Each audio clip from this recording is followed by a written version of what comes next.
Bienvenue à l'hebdo de la pédago. Comme le nom le précise, un épisode par semaine de la pédagogie. Aujourd'hui, j'ai envie de vous parler comment on time une formation. En règle générale, dans les modules, dans les sous-objectifs, on va mettre un temps bien précis à chaque exercice, à chaque action que va entreprendre l'apprenant. Mais comment on met ça sur un timing à respecter? Parce qu'il va bien falloir rentrer dans un nombre d'heures dans la formation. Souvent, je vois mes apprenants en disant ça va durer une demi-heure, ça va durer 45 minutes, ça va durer 1 heure et demie et autres.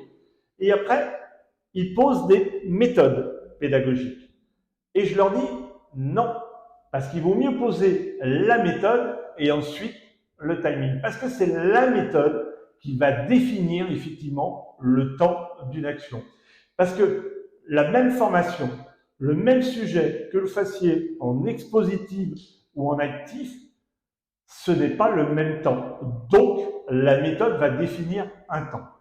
Et puis, le temps de concentration d'un apprenant ne dépasse pas 20 à 25 minutes pour un adulte.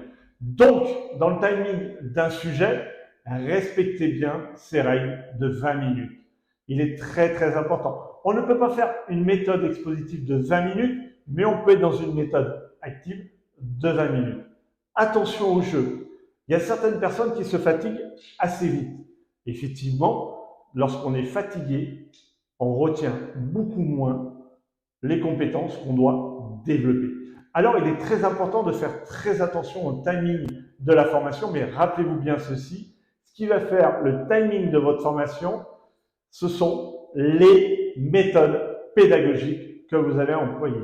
La méthode interrogative, la méthode expositive, la méthode active et la méthode démonstrative, quel que soit le sujet, ça n'a pas le même temps. Donc, ce sont bien les méthodes qui finissent le temps de votre formation. Si vous utilisez d'autres méthodes, je vous invite à les marquer dans les commentaires. Si vous avez un sujet que vous voulez entendre partager lors d'un prochain numéro de l'hebdo de la pédago, allez-y, les commentaires, ils sont faits pour ça. Exprimez-vous et je vous dis rendez-vous à la semaine prochaine pour un nouvel épisode de l'hebdo de la pédago.